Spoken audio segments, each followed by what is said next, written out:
Hello, all you lovely computer people, and welcome back to another episode of Lost in the Farmer's Market, where today we're looking at these.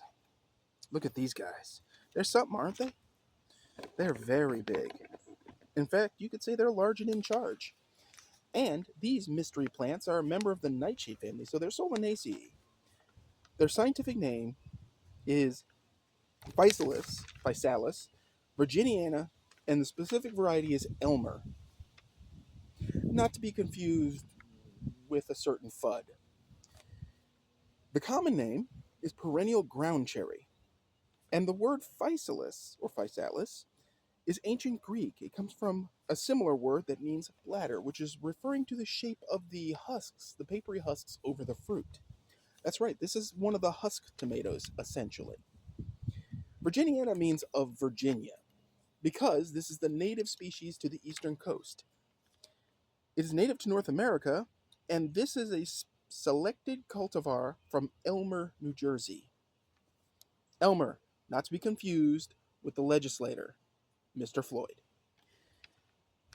It is hardy in USDA zones 6 through 9 and is a perennial. Unlike other ground cherries that you buy like Aunt Molly's, Cossack pineapple, so forth, tomatillos, which are also husk tomatoes, this is a perennial. So it'll come back year to year from the root. Remember, garden tip, if you have something like this that dies back, make sure to mark where it is or have a diagram so you know where it is so you don't accidentally dig it up and screw up.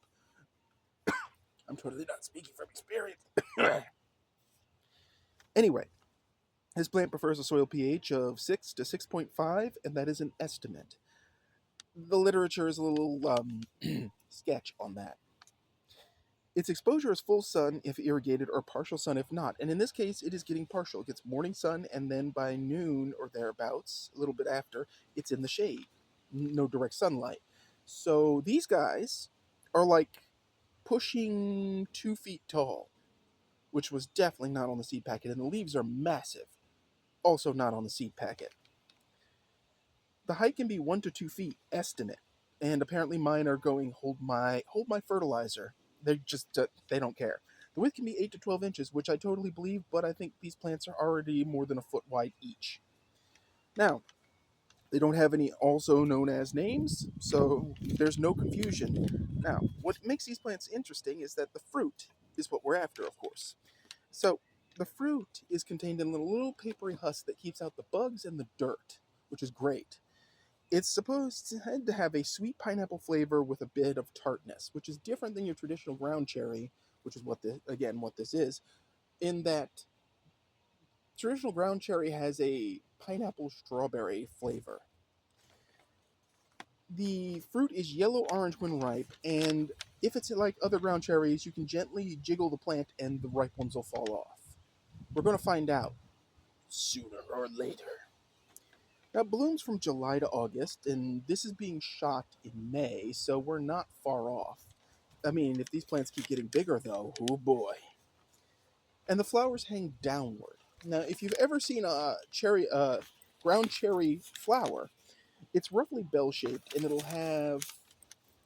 it's yellow, like a lot of the cultivated nightshades.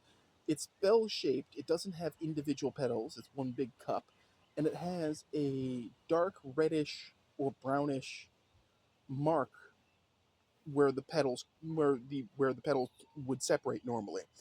So it looks like it has like up to 5, anywhere between 3 or 5 little lines on it that are actually in bold. Now, this plant is one of the many experimental plants for this year's garden. I'm going to get a little closer to it so you can see it. It's one of the experimentals. It's turning out very well. And interestingly enough, if we get down in here,